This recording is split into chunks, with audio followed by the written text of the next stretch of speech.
नमस्कार, मी रुपेश दरक. नमस्कार लाईव्हच्या व्हिडिओ बातमीपत्रात आपले स्वागत. सुरुवातीला हेडलाईन. संसदेत पावसाळी अधिवेशन चालू न दिल्याबद्दल काँग्रेस खासदारांच्या विरोधात निषेध मोर्चा संपन्न. पुरेसा युरिया खताचा साठा उपलब्ध असताना शेतकऱ्यांना खत न देणाऱ्या जीवन ट्रेडिंग कंपनीवर कारवाई करा, अन्यथा तीव्र आंदोलन करू, कृषी परिषदेचा इशारा. नांदेड जिल्हा काँग्रेस ग्रंथालय विभागाचा मेळावा संपन्न. स्वातंत्र्य दिनानिमित्त शालेय विद्यार्थ्यांसाठी नांदेड पोलीस दलातर्फे विविध कार्यक्रम संपन्न. आता बातमीपत्र विस्ताराने. भारतीय जनता पार्टी नांदेडच्या वतीने प्रदेश उपाध्यक्ष भास्करराव पाटील खतगावकर यांच्या नेतृत्वाखाली पावसाळी अधिवेशन चालू न दिल्याबद्दल ITI ते शिवाजी पुतळ्यापर्यंत काँग्रेस खासदारांच्या विरोधात निषेध मोर्चा काढण्यात आला. पावसाळी अधिवेशनात काँग्रेसच्या आडमुठीपणामुळे कामकाज होऊ न शकल्याने भाजप चांगलंच आक्रमक झालं आहे. राज्यातील भाजप नेत्यांनी महाराष्ट्रात काँग्रेसच्या विरोधात आंदोलन सुरू केले आहेत. महाराष्ट्रात भाजपच्या वतीने सर्व जिल्ह्यामध्ये काँग्रेस विरोधात भाजप रस्त्यावर उतरला आहे.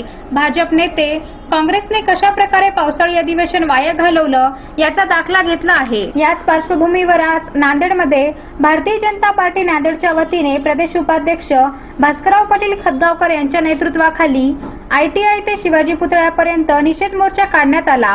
संसद चालू दिली नसल्याबद्दल काँग्रेस खासदारांच्या विरोधात हा निषेध मोर्चा काढण्यात आला. या मोर्चात आमदार तुषार राठोड, माजी आमदार ओमप्रकाश पोकर्णा, जिल्हाध्यक्ष राम पाटील रातोळीकर, DB पाटील, संजय कोडगे, माजी महापौर सुधाकर पांढरे, चैतन्य बापू देशमुख, संतुकराव हांबर्डे, राजेश पवार, डॉक्टर अजित गोपछडे, अशोक सूर्यवंशी, सौ आरती पुरंदरे, गंगाधर जोशी, बालाजी देशपांडे, व्यंकटेश साठे, प्रवीण साले, दिलीप सिंग सोडी आदी उपस्थित होते. पुरेसा युरिया खताचा साठा उपलब्ध असताना शेतकऱ्यांना खत न देणाऱ्या जीवन ट्रेडिंग कंपनीवर कारवाई करा, अन्यथा कृषी विभागाच्या विरोधात तीव्र आंदोलन छेडू, कृषी परिषदेने दिला इशारा. शहरातील नवीन मोंढा भागातील जीवन ट्रेडिंग कंपनीमध्ये युरिया खताचा पुरेसा साठा उपलब्ध असतानाही शेतकऱ्यांना युरिया खत नाकारणाऱ्या व जास्त दराने खत विक्री करणाऱ्या जीवन ट्रेडिंग कंपनीवर निलंबनाची कारवाई करा, अन्यथा विठ्ठलराव विखे पाटील कृषी परिषदेच्या वतीने कृषी विभागाच्या विरोधात तीव्र आंदोलन छेडण्याचा इशारा जिल्हाध्यक्ष भागवत देवसरकर यांनी आज झालेल्या शासकीय विश्रामगृह येथील पत्रकार परिषदेमध्ये बोलताना दिला आहे. सध्या पुरेसा पाऊस पडल्यामुळे शेतकऱ्यांनी युरिया खत घेण्यासाठी बाजारात गर्दी केली आहे. या गर्दीचा फायदा घेऊन नवीन मोंढा भागातील जीवन ट्रेडिंग कंपनीने युरिया खताची कृत्रिम टंचाई करून दुकानामध्ये मालच नाही असे दाखविले. मंगल सांगवी येथील 5 ते 6 शेतकरी या दुकानात खरेदीसाठी गेले असता आमच्या दुकानात युरिया खतच नाही तर कुठून द्यावे असे सांगून शेतकऱ्यांना तिथून जाण्यास सांगितले. शेतकऱ्यांनी याबाबत जिल्हाध्यक्ष भागवत देवसरकर आणि दत्ता जाधव यांना भ्रमणध्वनीवरून फोन करून संबंधित दुकानाची माहिती दिली. यानंतर भागवत देवसरकर, दत्ता जाधव यांनी कृषी परिषदेच्या पदाधिकाऱ्यांसह जीवन ट्रेडिंग कंपनी गाठली. याबाबत दुकानदाराला जाब विचारला असता दुकानदार खत देण्यास तयार झाला, परंतु या दुकानामध्ये पुरेसा साठा उपलब्ध असतानाही शेतकऱ्यांना खत नाकारणाऱ्या जीवन ट्रेडिंग कंपनीची तक्रार जिल्हा कृषी अधिकारी पंडित मोरे यांच्याकडे केली. त्यानंतर दुकानामध्ये जिल्हा परिषदेच्या कृषी विभागाच्या अधिकाऱ्यासमक्ष दुकानाचा पंचनामा करण्यात आला. यावेळी त्या दुकानामध्ये युरिया खताचा मुबलक साठा होता. तात्काळ कृषी विभागाने पंचनामा केला, परंतु आजपर्यंत कुठलीही कारवाई झालीच नाही. कृषी अधिकाऱ्यांसमोर हा दुकानदार युरिया खताचा जास्त दराने विक्री करीत होता. ही गोष्ट कृषी परिषदेच्या पदाधिकाऱ्यांनी अधिकाऱ्यांच्या निदर्शनास आणून दिली. याबाबत 14 ऑगस्ट रोजी कृषी विभागात हे आंदोलन केले. असा पवित्रा घेतल्यामुळे कृषी विभागाने लेखी निवेदन देऊन पुढील कारवाई करण्यात येईल असे आश्वासन दिल्यामुळे हे आंदोलन मागे घेण्यात आले. येणाऱ्या 17 ऑगस्ट पर्यंत या दुकानदारावर निलंबनाची कारवाई नाही झाली तर तीव्र आंदोलन छेडण्याचा इशारा कृषी परिषदेच्या विरोधात झालेल्या बैठकीत घेण्यात आला आहे. यावेळी संदीप पावडे, विजय पाटील शिंदे, महेश पाटील, सुशील भोसले, गजानन ढगे, संदीप जोगदंड, जनार्दन वडवळे इत्यादी उपस्थित होते.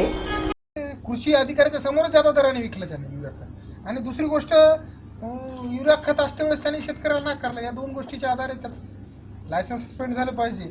अन्यथा आम्ही 2 दिवसाची कृषी विभागाला मुदत दिली. 2 दिवसात जर नाही केलं मंगळवारपर्यंत, बुधवारी कृषी विभागाच्या कृषी अधिकाऱ्याच्या विरोधात जे ढीम झालेलं प्रशासन आहे कृषी विभागाचं, त्याच्या विरोधात आम्ही आंदोलन छेडू. 30 तारखेला 29 ऑगस्टला शेतकरी दिन आहे. त्या निमित्तानं 30 ऑगस्टला कुसुम सभागृहामध्ये शेतकरी मार्गदर्शन मेळाव्याचे आयोजन केलं आहे. वेळ झाली आहे छोट्याशा विश्रांतीची. आपण पाहत राहा नमस्कार लाईव्हचं बातमीपत्र. शुभेच्छा पाठवा सुंदर बुकेसह संपूर्ण भारतात आणि 190 देशात कुठेही बुके पाठवण्याची सोय फक्त फ्लॉवर अँड फ्लॉवर्सवर. Bouquet, stage decoration, room decoration आणि कार डेकोरेशनचे सृजनशील नाव flower and flowers, centre point, Shivajinagar, Nanded. संपर्क 73 50 62 56 56. फ्लावर सोबत चॉकलेटचा sale, heart shape chocolate, lip shape chocolate, happy birthday chocolate, anniversary chocolate, I love you chocolate, डिंचाक डिचाक डिंचाक डिचाक. विविध शेपचे गिफ्ट पॅकिंग मध्ये चॉकलेट, खाण्यासाठी पोटलीचे चॉकलेट, डिंचाक डिचाक डिंचाक डिचाक. विश्रांतीनंतर पुन्हा एकदा आपले स्वागत. नांदेड जिल्हा काँग्रेस ग्रंथालय विभागाचा जिल्हा मेळावा आज पौर्णिमा नगर नांदेड येथे पार पाडला. यावेळी डॉक्टर बाबासाहेब आंबेडकर रौप्य महोत्सवी जयंती अभियानाचा शुभारंभ झाला. नांदेड जिल्हा कृषी ग्रंथालय विभागाचा जिल्हा मेळावा पौर्णिमा नगर येथे आज आयोजित करण्यात आला होता. यावेळी डॉक्टर बाबासाहेब आंबेडकर रौप्य महोत्सवी जयंती अभियानाचा शुभारंभ झाला असून यावेळी खासदार अशोकराव चव्हाण, अमरनाथ राजूरकर, आमदार वसंतराव चव्हाण, काँग्रेसचे जिल्हाध्यक्ष B.R. कदम यांची उपस्थिती होती. या कार्यक्रमास मोठ्या संख्येने नागरिक उपस्थित होते. तसेच गोविंदराव सिंदीकर, भालके, माधव कदम, कांबळे, विठ्ठल काळे, नार्लावार, पाटील लुंगारे इत्यादी यावेळी उपस्थित होते.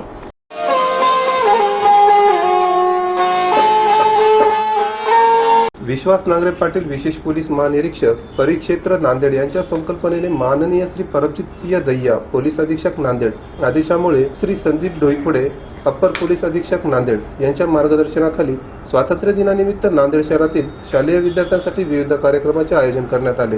माननीय श्री विश्वास नांगरे पाटील विशेष पोलीस महानिरीक्षक परिक्षेत्र नांदेड यांच्या संकल्पनेने माननीय श्री परमजित सिंह दहिया पोलीस अधीक्षक नांदेड यांच्या आदेशामुळे व श्री संदीप डोईफळ अप्पर पोलीस अधीक्षक नांदेड यांच्या मार्गदर्शनाखाली स्वातंत्र्य दिनानिमित्त नांदेड शहरातील शालेय विद्यार्थ्यांसाठी नांदेड जिल्हा पोलीस दलाच्या वतीने 14 ऑगस्ट रोजी विविध प्रदर्शन ठेवून मुलांना माहिती देण्यात आली. 14 ऑगस्ट 2015 रोजी शुक्रवारी पोलीस मुख्यालय येथे सकाळी 7 ते 7:30 दरम्यान शस्त्र प्रदर्शन, बॉम्ब शोधक व नाशक पथकाची माहिती मुलांना देण्यात आली. तसेच मुलांना व शिक्षकांना ब्रेकफास्ट देण्यात आला. तसेच सकाळी 9 ते 11:30 दरम्यान पोलीस वसाहत येथे पोलीस कुटुंबियांशी सुसंवाद साधण्यात आला. तसेच दुपारी 12:15 ते 1 दरम्यान चिंतन हॉल येथे शालेय विद्यार्थ्यांचे व शिक्षकांच्या लेखी व तोंडी अभिप्राय घेण्यात आला. यावेळी बहुतांश विद्यार्थ्यांनी आम्ही हे सर्व चित्रपटात पाहिले होते, ते सर्व आम्हाला प्रत्यक्ष दाखवून आमचे स्वप्न पूर्ण केले, त्या नांदेड जिल्हा पोलीस दलाचे आम्ही आभारी आहोत अशी भावना व्यक्त केली. सदर प्रदर्शनामध्ये गुजराती हायस्कूल गोवर्धन घाट, आंध्र समिती शाळा गवळीपुरा, जिल्हा परिषद मुलींची शाळा कोर्टाच्या मागे, गांधी राष्ट्रीय हिंदी विद्यालय गवळीपुरा, मल्टीपर्पज हायस्कूल वजीराबाद, मनपा हायस्कूल गांधी पुतळा, Rani Lakshmibai high school Yashwantnagar, Pratibha Niketan high school, Nehru English school Somesh colony आदी शाळांनी आपला सहभाग नोंदवला. यावेळी श्री संदीप डोईफोडे अप्पर पोलीस अधीक्षक नांदेड, श्री श्याम घुगे अप्पर पोलीस अधीक्षक भोकर, उपविभागीय पोलीस अधिकारी इतवारा श्री अशोक बनकर, उपविभागीय पोलीस अधिकारी नांदेड शहर श्री संजय निकम इत्यादी यावेळी उपस्थित होते. संक्षिप्त मुंबई फायर ब्रिगेडमध्ये तब्बल 90 मीटर उंची गाठणारी स्कायलिफ्ट. वृत्तपत्र विक्रेत्यांनी तहलकाच्या अंकाची विक्री करू नये. बाळासाहेबांचा अपमान सहन करणार नाही. राष्ट्रवादीचे आमदार जितेंद्र आव्हाड यांचा इशारा. महाराष्ट्रात 22 नव्या जिल्ह्यांचा प्रस्ताव. सुधीर मुनगंटीवारांची माहिती. पाकिस्तानमधील पंजाब प्रांतांचे गृहमंत्री बॉम्बस्फोटात मृत्युमुखी. शरद पवारांच्या दुष्काळ परिषदेत चोरट्यांचा धुडगूस. आंदोलकांचे खिसे कापून लाखभर रुपये लुटले. शेवटी पुन्हा एकदा हेडलाईन. संसदेत पावसाळी अधिवेशन चालू न दिल्याबद्दल काँग्रेस खासदारांच्या विरोधात निषेध मोर्चा संपन्न. पुरेसा युरिया खताचा साठा उपलब्ध असताना शेतकऱ्यांना खत न देणाऱ्या जीवन ट्रेडिंग कंपनीवर कारवाई करा, अन्यथा तीव्र आंदोलन करू, कृषी परिषदेचा इशारा. नांदेड जिल्हा काँग्रेस ग्रंथालय विभागाचा मेळावा संपन्न. स्वातंत्र्य दिनानिमित्त शालेय विद्यार्थ्यांसाठी नांदेड पोलीस दलातर्फे विविध कार्यक्रम संपन्न. आणि याचबरोबर आजचं बातमीपत्र संपलं. पुन्हा भेटू, तोपर्यंत नमस्कार.